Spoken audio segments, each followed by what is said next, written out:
Week 11 of the fantasy football season, and here's a few quarterbacks I have as sleeper options this week. The first guy, Trevor Siemian of the New Orleans Saints. I've mentioned Siemian a lot over the last few weeks here, and to be honest, he's playing pretty good here as Trevor Siemian since he's filled in for Jameis Winston, who's obviously out for the season with a torn ACL. So right here, the first few games for Siemian, Week 8 versus Tampa Bay, he had a decent ball game, 159 passing yards, a touchdown, and 2 rushing yards. Week 9 versus the Falcons, 249 passing yards, 2 TDs, and a fumble loss. And Week 10 at Tennessee, 298 passing yards versus a pretty decent defense and 2 touchdowns. This week on paper, I know it's a tough matchup versus the Philadelphia Eagles in Philly.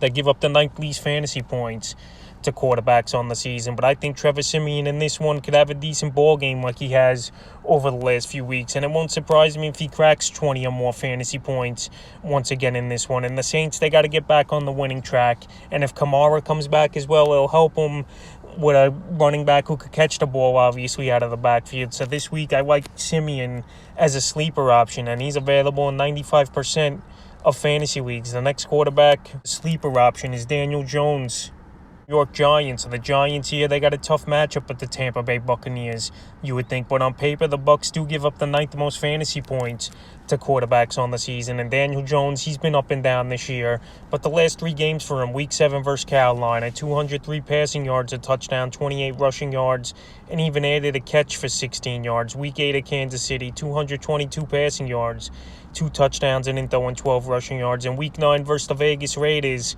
it was a down game for him, no doubt about it. 110 passing yards, a touchdown, and 17 rushing yards with a fumble loss. But right here, it's a Monday Night Football game.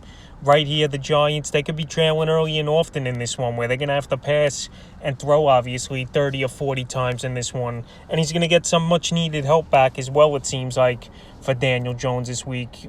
It looks like Evan Ingram's 100%. Kenny Golladay returned in their Week 9 ball game, so he should be good to go here.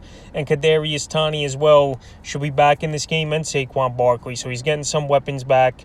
I know Tampa Bay's been losing as well, and their defense isn't as great as it was last season. So I think Daniel Jones, who's available in 71% of fantasy leagues, can have a pretty decent game, and it wouldn't surprise me to see him crack about 20 fantasy points this week. And the third and final quarterback I have as a sleeper this week is Joe Flacco of the New York Jets. So obviously this is a real deep sleeper, and you got to be really desperate to go with Joe Flacco, but the matchup isn't that bad on paper.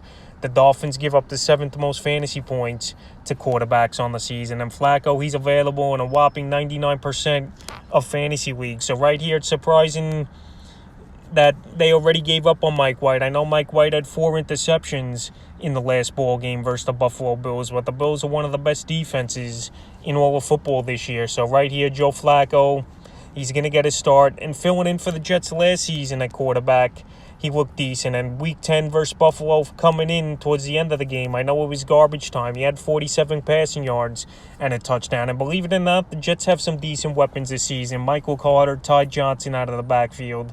You got Corey Davis if he's going to return. Elijah Moore, he's been getting better as the weeks go on in this receiving core. And you got Jamison Crowder as well, so he's got a few weapons. He's got a decent matchup, even though I like the Dolphins' defense as well in this one. But I wouldn't be surprised if Flacco, in pure desperation, you need a quarterback, could get anywhere from 15 to 18 fantasy points. So that's a few quarterbacks I have as sleeper options for Week 11 of the fantasy football season.